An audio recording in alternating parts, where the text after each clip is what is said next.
سلامونه محترم لیدونکو، په دې هیله چې تاسو ټوله به روغ او جوړ یاست. نن درته طب پوهنځي د درسونو په جریان د پتالوژي مضمون دریم درس وړاندې کوم.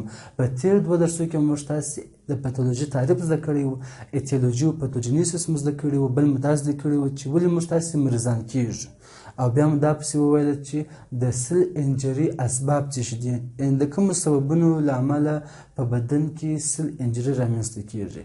په دې درس کې به موږ تاسې پر سل انجري او پر سل ډیت باندې خبرې وکړو، یعنې سل انجري څه شي ده او سل ډیت یا حجروي مړینه څه شي ده او پر څو ډوله ده.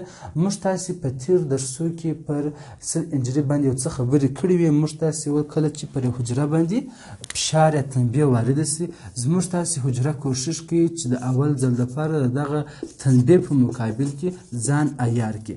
یعنې کله چې پر حجراتو باندې فشار یا تنبیه واردېږي، سټرس واردېږي، اول زموږ تاسې حجرات کوښښ کوي چې اډپټیشن ترسره کړي. اډپټیشن د دې لپاره ترسره کوي چې خپل ژوند ته ادامه ورکړي، حجره دغسې پاتې سي. نو کله چې تنبیه پر حجرې باندې وارد شول، اول اډپټیشن کوي. اډپټیشن لپاره موږ تاسې مثال په تېر درس کې ویلی وو، کله چې یو باډي بلډر چې ورزشکار دی، دی درانه وزنونه پورته کوي. کله چې دی دروند وزن پورته کوي، د ده د لاس د بازو د عضلاتو پر حجرو باندې زور راځي، پر دغه حجراتو باندې کار ډیر دی. نو دغه حجرات باید ځان د دغه درنو وزنو سره عیار کړي، باید د دغه درنو وزنونو سره د توافق اډپټیشن ترسره کړي. زموږ تاسې حجرات توافق اډپټیشن ترسره کوي. اول په خپل داخل کې د مایتوکندریاو شمېر زیاتوي. په دې خاطر د مایتوکندریاو شمېر زیاتوي چې دغه عضلاتو کار ډیر دی. په دې ځای کې د بازو عضلات ډیر کار کوي، ځکه ډیر وزن پورته کوي، نو خو ډیر انرژي غواړي. چې ډیر انرژي غواړي، دی په خپل داخل کې د مایتوکندریاوي شمېر ډیروي چې ډیر انرژي جوړه کړي. بل دلته په دغه عضلاتو کې هایپرټروفي رامنځته کېږي، سایز یې غټېږي. نو دا موږ تاسې وویل کله چې پر حجره باندې تنبیه وارده کېږي، اول زموږ تاسې حجره کوښښ کوي چې اډپټیشن ترسره کړي، توافق ترسره کړي. کله چې زموږ تاسې پر حجراتو باندې تنبیه وارده شول، هغه تنبیه خطرناک وي، سټرس د ډېر وخت لپاره یا شدیده تنبیه، او زموږ تاسې حجرات ونه شي کولی دغه په مقابل کې توافق وکړي، اډپټیشن یې ونه شوی کولی، نو زموږ تاسې حجره انجرډ کېږي، زخمي کېږي، سل انجري رامنځته کېږي. خو دا سل انجري به ریورسیبل وي. مطلب دا دی چې دغه سل انجري چې رامنځ شول، دا که ته چیرې بېرته هغه مثبت فکټور، هغه سټرس چې له امله په حجراتو کې انجري رامنځته شوې وه، که ته بېرته هغه سټرس له منځه یوسې، نو مشکل نشته، بېرته به دغه حجره خپل اول حالت ته وګرځېږي، په خپل پخواني ډول سره به خپل وظیفه ترسره کولی شي. نو موږ تاسې په لنډ ډول سره داسې ویلی شو، کله چې پر حجراتو باندې تنبیه وارده شي، تنبیه د ډېر وخت لپاره یا خطرناکه تنبیه، شدیده تنبیه، په حجراتو کې سل انجري رامنځته کېږي. دغه سل انجري په اول حالت کې دا ریورسیبل ده، یعنې بېرته کولی شي چې خپل ځان لومړني حالت ته وګرځوي. دا په دې ته ریورسیبل انجري ویل کېږي. یعنې دی که ته چیرې هغه مثبت فکټور له منځه یوسې، هغه خطرناکه تنبیه چې په حجراتو کې انجري رامنځته کړې وه، که ته هغه تنبیه له منځه یوسې، دغه حجره بېرته اول حالت ته ګرځي. دې ته ریورسیبل انجري ویل کېږي. خو بعضې وخت هغه تنبیه ډېره شدیده، ډېره زوروره تنبیه یا هم د ډېر وخت دپاره، نو زموږ تاسې په حجراتو کې بیا ایریورسیبل انجري رامنځته کېږي. ایریورسیبل انجري به وي، خو دا به ایریورسیبل وي. ایریورسیبل څخه مطلب دا دی چې بیا حجره نشي کولی خپل پخواني حالت ته وګرځېږي. دې ته ایریورسیبل سل انجري ویل کېږي. ایریورسیبل څه مطلب دا دی چې حجره بېرته پخواني حالت ته نشي ګرځېدلی. په دې وخت کې باید حجره خامخا مړه شي، باید د منځه ولاړه شي. بیا موږ تاسې وایو کله چې حجره ایریورسیبل سل انجري حالت ته ورسېږي، نو بیا دغه حجره مړه کېږي، یا به د نیکروزس په ډول سره مړه کېږي، او یا به هم د اپوپټوزس په ډول سره مړه کېږي، چې موږ تاسې په دې دواړو موضوعاتو باندې به په سل ډیت کې په مکمل ډول سره خبرې پر وکړو، اپوپټوزس په ډول سره. نو تر دې ځای پورې بېرته بیا لنډ ډول تکرار کوم. موږ تاسې تر دې ځای پورې دا زده کړل کله چې پر حجره باندې تنبیه وارده کېږي، سټرس واردېږي، اول زموږ حجرات کوشش کوي چې اډپټیشن ترسره کړي، توافق ترسره کړي، ځان ورسره عیار کړي. که چیرې زموږ حجراتو ځان نسوی عیارولی نو بیا سل انجري رامنځته کېږي، خو دا به ریورسیبل سل انجري. مطلب دا دی که ته چیرې بیرته هغه فکټور یا هغه خطرناکه تنبیه له منځه یوسې، دی حجره بیرته جوړېږي، مشکل نشته، بیرته خپل عادي حالت ته ګرځېدلی سي. خو که چیرې هغه تنبیه د ډېر وخت دپاره وي یا هم شدیده تنبیه وي نو بیا زموږ تاسې په حجراتو کې ایریورسیبل سل انجري رامنځته کېږي. ایریورسیبل سل انجري بیا بیرته جوړېږي نه، که څه هم ته بیرته هغه فکټور له منځه یوسې، هغه خطرناکه تنبیه له منځه یوسې، خو بیرته دغه ایریورسیبل سل انجري خپل پخواني حالت ته نشي راتللی. نو په دې وخت کې باید حجره مړه سي. حجره مړه کېږي یا به د نیکروزیس په ډول سره مړه کېږي یا به د اپوپټوزیس په ډول سره مړه کېږي. بعضې وخت موږ تاسې وایو چې کله په حجراتو کې انجري رامنځته کېږي، کیدای سي د حجرې په یو ارګانل کې تغیر راسي، فقط په یو ارګانل کې تغیر راسي. مثال د خبرې ځینې کسان چې باربیټوریټس دواګانې خوري، مثال زه تاسو پینوباربیټال مثال درکوم، هغه کسان چې اپیلیپسي یا مرګۍ ولري، ډاکټر صاحبان دغه لپاره پینوباربیټال دوا ورکوي. پینوباربیټال دوا چې ورکوي د اول سر دپاره د دغه مریضانو دپاره کیدای سي 200 ملي ګرامه ډوز کار وکړي. په 200 ملي ګرام سره کیدای سي دغه مریضان حملات کنټرول سي. نو که چیرې دغه پینوباربیټال د ډېر وخت دپاره خوري، د دوی د لیور یا د کبد په حجراتو کې هلته سموت اندوپلازمیک ریټیکولم اندازه زیاتېږي. موږ تاسې وایو چې پینوباربیټال دا په لیور کې یا په اینه کې یا په کبد کې میټابولیز کېږي، خو کله چې دا په دوامداره ډول سره خوري نو بیا په لیور کې د سموت اندوپلازمیک ریټیکولم اندازه زیاتېږي. او ورسره ترڅنګ د سایتوکروم پی 4.5 دا هم یو انزیم دی، د دې اندازه زیاتېږي. کله چې د دغه دوو انزیمونو اندازه زیاته شوله نو پخوا چې به موږ تاسې مریض ته 200 ملي ګرام پینوباربیټال دوا ورکول، هغه کیدای سي د 24 ساعت لپاره د لپاره کافي وای. په 24 ساعت کیدای سي دغه په اینه کې میټابولیز کېدلی. خو اوس چې د دغه سموت اندوپلازمیک ریټیکولم اندازه زیاته شوې ده، د سایتوکروم پی 4.5 انزیم اندازه زیاته شوې ده، نو کیدای سي دغه 200 ملي ګرام د دې بعد د 3-4 میاشتې بعد کیدای سي دا په 10 ساعته کې لا میټابولایز سي. مخکې موږ تاسې د مرګي د دوا په شروع کې موږ تاسې مریض ته 200 ملي ګرام په ټوله ورځ کې ورته توصیه کوله، خو اوس 2-3-4 میاشتې بعد د ده پرله پسې د دوا خوړلی ده، د ده په اینه کې د سایتوکروم پی 4.5 انزیم زیات شوی دی. د سموت اندوپلازمیک ریټیکولم انزیم دغه سموت اندوپلازمیک ریټیکولم په د لیور په حجراتو کې اندازه زیاته شوې ده. نو بیا دغه 200 ملي ګرام د 24 ساعت څخه مخکې په 10 ساعته کې، په 12 ساعته کې، کله چې په 8 ساعته کې دا میټابولایز سي. نو بیا موږ تاسې د وخت په تېرېدو سره بیا موږ تاسې دغه مریضانو ته 400 ملي ګرامه کیدای سي ورته توصیه کړو.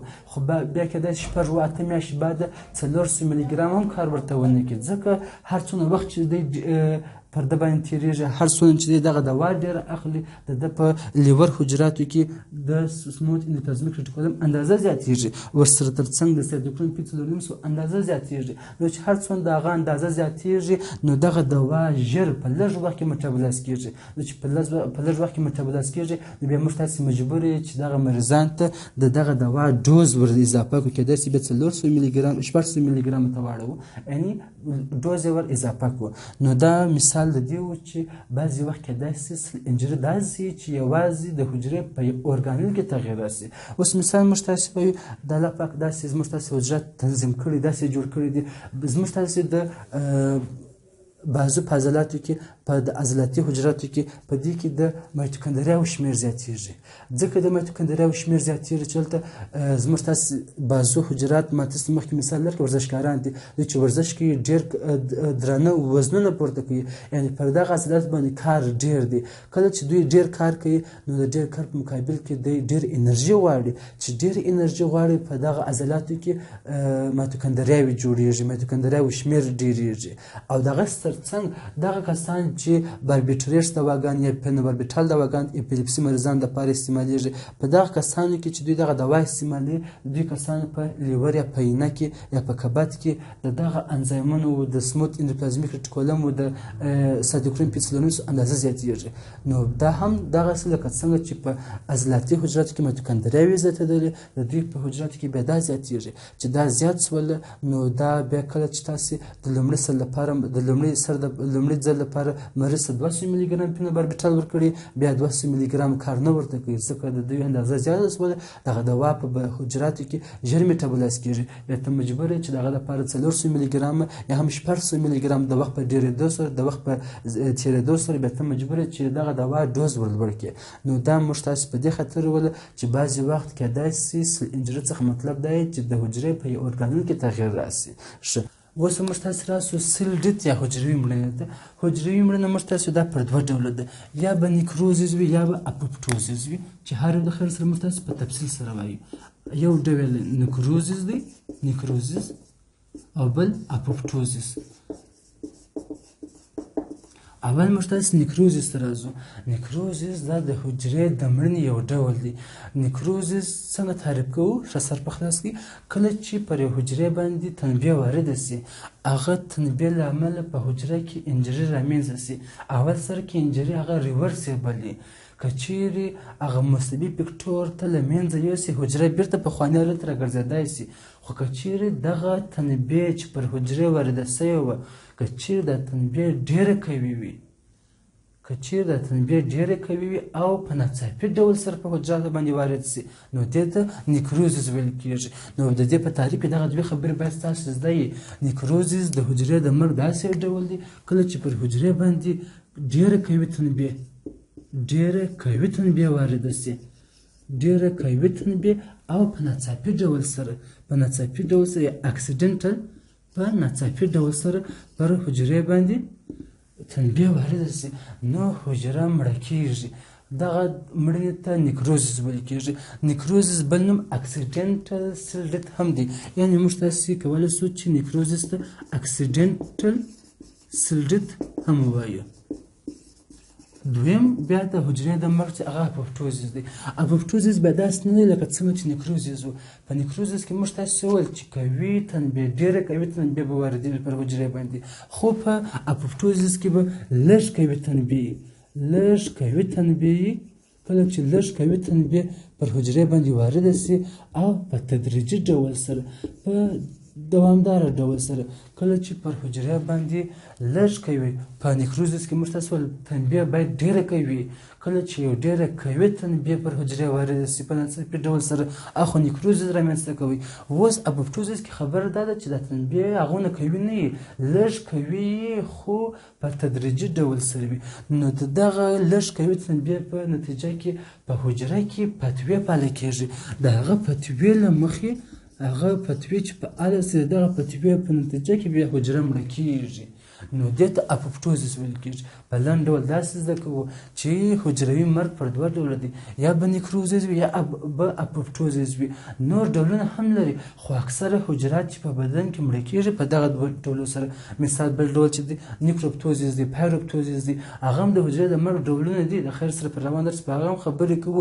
خو مینلی حجروي مړینه چې ډېر حجرات په کومو دوه طریقو تر سره کېږي هغه دغه دوه طریقې دي یا به حجرات د نیکروزیس په ډول مړه کېږي یا به د اپوپټوزیس په ډول مړه کېږي په نیکروزیس کې کله چې پر حجرې باندې ډېره قوي تنبیه په ناڅاپي ډول سره وارد سي نو حجرات مړه کېږي نیکروزیس ورته ویل کېږي نیکروزیس ته اکسیډنټل سیل ډیت هم ویل کېږي خو اپوپټوزیس باندې بیا لږ قوي تنبیه پر حجرې وارده سي په تدریجي ډول سره حجرات فتوې له مخې په حجرې کې فتوې پاله کېږي د فتوې له مخې حجره مړه کېږي اوس موږ تاسو ویل چې نیکروزیس ته اکسیډنټل سیل ډیت هم ویل کېږي مثال د خبرې د برین حجرات دي په هغو کې مثال د برین حجرات رګ بند سو د هلته یو ترومبس رامنځ سو مثال لښته رامنځ سوله وینه د حجراتو ته نه ځي کله چې حجرات ته وینه نه ځي اکسیجن نه پکښې انتقالېږي اکسیجن بند سو چې اکسیجن بند سو دغه حجرات خو انرژي ته ضرورت لري او په حجره کې انرژي د د اکسیجن په موجودیت کې لاسته راځي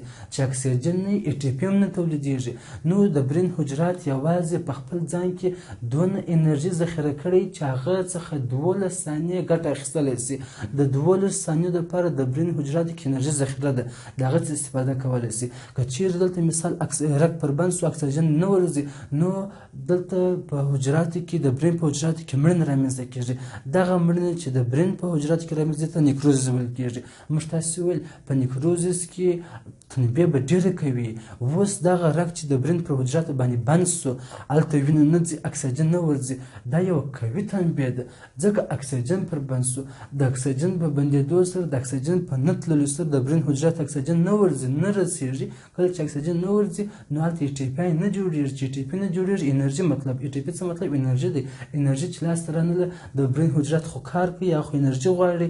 د برین حجرات یوازې دونه انرژي ذخیره کړې ده چې هغه د 12 ثانیو لپاره هغه څخه ګټه اخیستلی شي. آیا نو په دغه 12 ثانیو کې به زموږ تاسې د برین حجرات ځان ورسره اډاپټ کړي، یا په 12 ثانیو کې د برین حجرات اډاپټیشن نشي کولی ځکه ډېر لږ وخت دی. نو په دې خاطر باندې موږ تاسې وایي چې نیکروزس د اکسیډنټل سیل ډیث ته ویل کېږي. دغه د برین حجرات مړه کېږي د نیکروزس په ډول سره. کله چې حجرات په نیکروزس په ډول سره مړه کېږي، اول په دغه حجراتو کې دغه حجرات خپل وظیفه د لاسه ورکوي، وظیفه نشي ترسره کولی.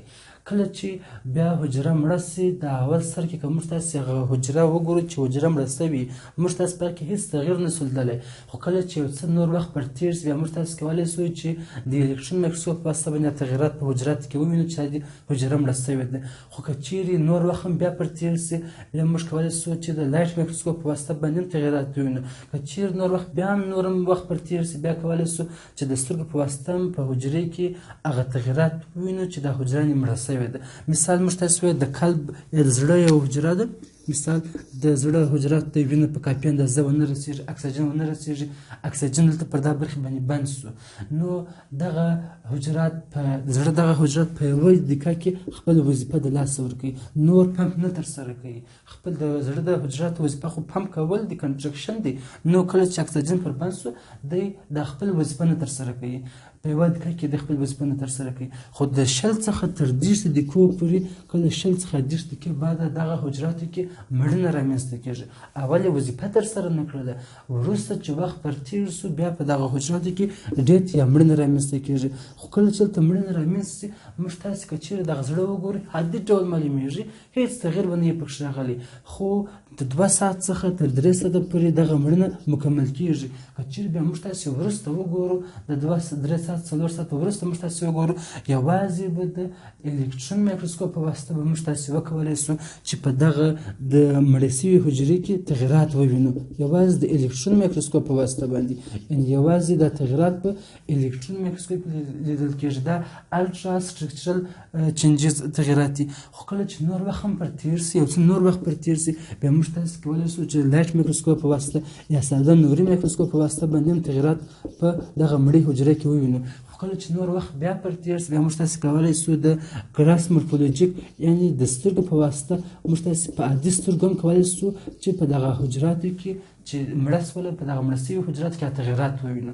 نو اول موږ تاسې دا زده کوو، کله چې حجره مړه کېږي، د مرګ تر مخه اول حجره خپل وظیفه پرېږدي، بیا وروسته مړه کېږي. مثال یې سپین ږیری دی، مریض دی، اخر مثال مړ کېږي، د مرګ تر مخه اول دی داسې دی چې کار نشي کولی. بیا چې مړ سو، کله چې مړ سي، اول سر کې سم دمې هېڅ تغیر په دې کې نه معلومېږي. خو کله چې یو څه وخت پر تېر سي، نو بیا هغه مړی هغې جسد یې شین معلومېږي. دغسې حجرات هم دغه رقم دي. کله چې حجره باندې مثال حجره چې کله مړه کېږي، اول د مرګ تر مخه دې خپل وظیفه پرېږدي. مثال زړه حجره ده، په اول دقیقه کې دې خپل وظیفه پرېږدي. خو کله چې وخت پر تېر سي چې مړه سوله، د مرګ وروسته په دې کې هېڅ تغیر نه سي لیدلی. خو کله چې یو څه نور ډېر وخت پر تېر سي، بیا ته کولی سي چې هغه تغیرات یوازې د الکترون مایکروسکوپ په واسطه ووینې. کله چې نور وخت پر تېر سي، بیا ته د لایټ مایکروسکوپ په واسطه کولی سي چې تغیرات ووینې. خو کله چې نور ډېر وخت پر تېر سي، بیا ته کولی سي چې په عادي سترګو سره هم تغیرات ووینې. نو دا د کله چې حجره مړه کېږي، اول وظیفه د لاسه ورکوي، بیا حجره مړه کېږي. اوس موږ تاسې دا زده کړو چې په نیکروزس حجراتو کې څه ډول تغیرات راځي. پر اپوپټوزس به موږ تاسې په بل ساعت کې خبرې وکړو. اوس لپاره مو دغه نه وپېژندل چې اپوپټوزس کې حجرات د یو فتوې له پالې کېدو سره مړه کېږي. په هغه کې به تنبیه لږ کوي او په تدریجي ډول سره به یې. اوس موږ تاسې په نیکروزس کې دا زده کوو چې په نیکروزس کې کوم تغیرات رامنځته کېږي. په نیکروزس کې چې تغیرات رامنځته کېږي موږ تاسې په نیکروزس کې سل ممبران د منځه ځي. پر اپوپټوزس به په بل ساعت کې خبرې خیر سره وکړو ځکه د جلا موضوع ده. په نیکروزس کې موږ تاسې وایي چې اول سل ممبران تخریبېږي. چې سل ممبران تخریب سو بیا دغه حجره د انزایمونو په واسطه باندې ډایجسټ کېږي، هضم کېږي.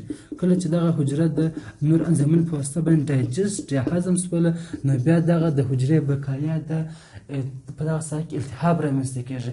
التهاب دې لپاره رامنځته کېږي چې دغه تخریب سوې حجره د منځه یوسي دغه ساحه پاکه کړي نو بیا وروسته پسې انفلمیشن رامنځته کېږي. انفلمیشن بل موږ تاسې وایي کله چې اکسیجن پر حجره باندې کم سي په حجره کې اکسیډیشن سم نشي ترسره کېدلی. اکسیډیشن خو موږ تاسې ویل د اکسیجن نسبتل د یو بلې مادې سره دې ته اکسیډیشن ویل کېږي. کله چې پر حجره باندې اکسیجن بند سي نو په هغه حجراتو کې به اکسیډیشن عملیه سرته نه رسېږي. کله چې اکسیډیشن عملیه سرته نه رسېږي په هغه حجرات کې به پري راډیکل جوړ سي. پري راډیکلز یا ROS پري راډیکلز یا ROS دا پري راډیکلونه یا ROS د اکسیجن د نه موجودیت له امله د خراب اکسیډیشن څخه یعنې اکسیډیشن سم ډول ترسره نه سو پري راډیکلونه یا ROS جوړ سول. دا هم انزایمونه دي دوی راځي حجره نور هم تخریبوي. دوی کولی سي چې هم DNA تخریب کړي. دوی هم د DNA تخریب لپاره هم کېدای سي پروټین تخریب کړي او هم کېدای سي سل ممبران تخریب کړي. نو دوی دغه ټوله کارونه ترسره کولی سي. موږ تاسې ویل پخوا چې به حجره تخریبېدل په تېر درس کې موږ تاسو په دې خبرې وکړلې کله چې حجروي ریښه له منځه تلل هغه به د حجرې داخل کې لایزوزوم انزایمونه به راوتل حجره به تخریب کړل. اوس دلته چې پرې حجره باندې اکسیجن کم سو هغه حجره کې اکسیډیشن سم نه ترسره کېږي. ROS یا پري راډیکالونه جوړېږي. نو چې کله پري راډیکالونه جوړ سول دغه پري راډیکالونه هم کولی سي DNA تخریب کړي، هم کولی سي پروټین تخریب کړي، هم کېدای سي سل ممبران تخریب کړي. حجره ټوله د مکمل د منځه وړي د حجرې د تخریب لامل کېږي. موږ تاسې دا زده کوو چې کله حجره تخریب سوله نو موږ تاسې په دوه ځای کې تغیرات لیدلی سو. یو به موږ تاسې وایي چې په سایتوپلازم کې تغیرات وینو، بل بیا به موږ تاسې په هسته کې تغیرات وینو او بل خو سل ممبران خو د منځه ځي. سل ممبران خو د لویه سره د منځ ځي خو تخریبېږي. نو پاته سایتوپلازم او هسته سوله. په سایتوپلازم کې موږ تاسې کوم تغیرات منځته راځي هغه به اوس موږ تاسې خبرې پر وکړو. پر سایتوپلازم کې چې تغیرات راځي موږ تاسې وایو اول سایتوپلازم به سور معلوم سي. د سایتوپلازم که موږ تاسې په مایکروسکوپ وګورو هغه به موږ تاسې سور معلومېږي. بله خبره په دلته به زه تاسې ولیکم سایتوپلازم به سور معلومېږي. بل بیا به موږ تاسې وایو چې د انزایمونو په واسطه باندې په حجرو په ځینې برخو کې د حجرې ځینې برخې لایس کېږي، د ځینې برخې منحل کېږي چې هغه ته موت ایټن کلمه استعمالېږي. موت ایټن کلمه د لایزوزوم د انزایمونو په واسطه باندې د حجرې ځینې برخې واکیلونه جوړېږي، ځینې برخې هضم کېږي، تجزیه کېږي، هلته واکیلونه جوړېږي چې هغه ته موت ایټن کلمه استعمالېږي. او بل بیا موږ تاسې چې په حجرات کې به مایلین فیګرز دغه شحمي ټوټې دا به په حجراتو کې معلومېږي، مایلین فیګرز به معلومېږي. او بل موږ تاسې وایي چې په هسته کې به کوم تغیرات معلومېږي دا خو په سایتوپلازم کې دغه تغیرات راځي. بل بیا موږ تاسې په هسته کې چې تغیرات راځي په نیوکلیس یا په هسته کې په نیوکلیس کې یا په هسته کې هغه کې بیا موږ تاسې درې شیان دي. یو ته پایکنوسیس ویل کېږي. پایکنوسیس مطلب دا دی کله چې موږ تاسې هسته وګورو پایکنوسیس کله چې موږ تاسې هسته وګورو په هسته کې دغه دا مثلا حجره ده په حجره داخل کې هسته دغه حجره داخل کې د جنټیکي مواد دا سره پاشلي ډول سره د پایکنوسیس په مرحله کې دغه د حجرې داخل کې د هستې په داخل کې د جنټیکي مواد سره شرینک کېږي، سره کانډنس کېږي، دوی سره رانږدې کېږي، سره متراکم کېږي. په دویمه مرحله کې بیا په دغه د جنټیکي مواد چې سره متراکم سول شرینکېج سره وکړي جنټیکي مواد نو دغه جنټیکي مواد په هسته کې دا په څو برخو ویشل کېږي په څو برخو ویشل کېږي او په دې ته کاریوریګزس ویل کېږي. او درېیمه مرحله چې دغه ته بیا کاریولایزز ویل کېږي چې هغه کې بیا دغه د هستې په داخل کې چې کوم مواد دي دا بیخي پسې ټوټه ټوټه کېږي، تخریبي ټوټې ځینې جوړېږي. نو په لنډ ډول سره موږ تاسې داسې وایو چې په هسته کې دا درې تغیرات رامنځته کېږي.